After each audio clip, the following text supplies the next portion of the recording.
তো বন্ধুরা, আজ আমি যেটার ব্যাপারে কথা বলবো সেটা হচ্ছে ওয়েস্ট বেঙ্গলের কিছু বিখ্যাত জায়গা যেগুলো খুবই ফেমাস।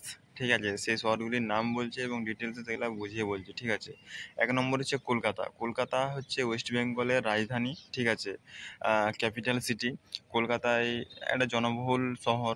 ঠিক আছে, তো ওখানে এডুকেশনাল দিক থেকে অনেকটা উন্নত। ঠিক আছে, ওখানে লোকজনও অনেক ভালো। আর আম, সব দিক থেকে শিল্পের দিক থেকেও অনেকটা এগিয়ে থাকে। তারপরে যে শহরটির নাম বলবো সেটা হচ্ছে তোমার আম, হাওড়া। হাওড়া হচ্ছে তোমার কিসের জন্য বিখ্যাত? হাওড়া হচ্ছে হাওড়া ব্রিজের জন্য বিখ্যাত। ঠিক আছে, ওখানেও আবার শিবপুর গার্ডেন আছে, শিবপুর হাওড়া। ঠিক আছে, ওখানে একটা কি বলে, একটা গার্ডেন আছে। ঠিক আছে, যেটা খুবই বিখ্যাত। আর হচ্ছে তোমার শিলিগুড়ি। শিলিগুড়িটাও বিখ্যাত। ঠিক আছে, ওখানে চা বাগান টা বাগান আছে, সামনেই দার্জিলিং আছে। তারপরে আছে তোমার শিলিগুড়ি। শিলিগুড়ি তো বললাম। তারপরে হচ্ছে দুর্গাপুর। দুর্গাপুর কিসের জন্য বিখ্যাত? দুর্গাপুর বিখ্যাত হচ্ছে তোমার ওখানে অনেক শিল্প আছে। ঠিক আছে, তো ওই শিল্পের জন্য ওই দুর্গাপুর অনেকটা বিখ্যাত। ঠিক আছে,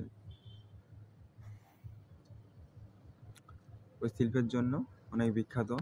এবং তোমার তারপরে হচ্ছে তোমার আসানসোল। আসানসোল নাম তোমরা সবাই শুনেছ, জানো। তো আসানসোলে কি হয়? আসানসোলে তোমার তোমাদের যে কারখানা, ঠিক আছে, সেই যাই হোক না, কারখানা অনেক কিছু আছে। ঠিক আছে, সিমেন্ট কারখানা বলো, তারপরে কয়লা খনি। ঠিক আছে, ওখানে সব কিছু আছে। তারপর দুর্গাপুর হচ্ছে অনেক বড় শহর, কলকাতার মতনই প্রায় বলতে গেলে। তো দুর্গাপুরে কি হয়? দুর্গাপুরে টাটা কোম্পানি আছে। ঠিক আছে, অনেক বড় বড় ইন্ডাস্ট্রি কোম্পানি আছে। এবং সেখানে তোমরা গেলে দেখতে পাবে যে বহুত বড় বড় কোম্পানি আছে এবং মাল্টি স্টোরিড বিল্ডিং সেখানে আছে এবং বিভিন্ন ধরনের বিল্ডিং সেখানে আছে। এবং তারপরে আছে তারপরে তোমার আছে দার্জিলিং। দার্জিলিং হচ্ছে তোমার বিখ্যাত, হচ্ছে তোমার ইসের জন্য, চাল চা বাগানের জন্য ওখানে বিখ্যাত। ঠিক আছে, ওখানে চা প্রচুর পরিমাণে আছে। ঠিক আছে, এটার জন্য সেখানটা প্রচুর বিখ্যাত।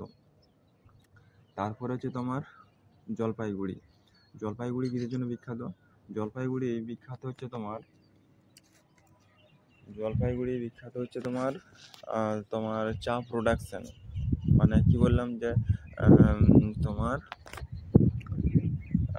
দার্জিলিং হচ্ছে চা করে।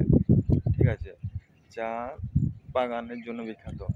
আর হচ্ছে তোমার জলপাইগুড়ির চা প্রোডাকশন, মানে কোনো কিছু চা। ঠিক আছে, কোনো চা কেনা হলো। ঠিক আছে, কোন চাটা কত রপ্তানি হবে, কোথায় বাজারে যাবে না কি হবে, সেটা দার্জিলিং দেখাশোনা করে। ঠিক আছে, দার্জিলিং জলপাইগুড়ি দেখাশোনা করে, এটা চা প্রোডাকশন মানে কেনাবেচা করে। ঠিক আছে, চা কেনাবেচা করে। আর হচ্ছে তোমার এই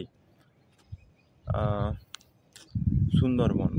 সুন্দরবন একটা টুরিস্ট জায়গা। ঠিক আছে, তো সুন্দরবনে কি হয়? সুন্দরবনে অনেক সুন্দরী গাছ আছে।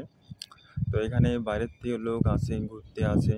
ঠিক আছে, এবং দেখে যে জায়গাটা খুব সুন্দর।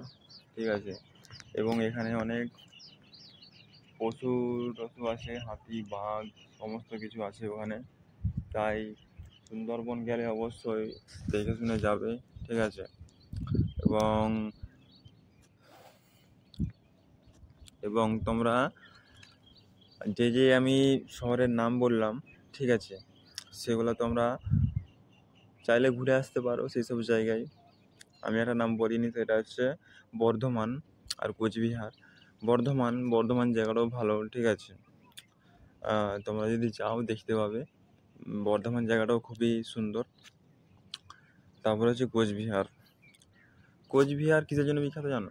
কোচবিহার হচ্ছে বিখ্যাত তোমার যে ওখানে যে আছে না, ওই শিল্পের জন্যই বিখ্যাত কোচবিহার, শিল্পের জন্য বিখ্যাত। তারপরে ওখানে এডুকেশনাল দিক থেকেও অনেকটা উন্নত ওরা। আর ওখানে অনেক ধরনের শিল্প আছে, কাগজ শিল্প আছে, অনেক ধরনের শিল্প আছে, ঠিক আছে, ওগুলোর জন্য কোচবিহারটা বিখ্যাত। তো বন্ধুরা আজ এ পর্যন্তই, ঠিক আছে।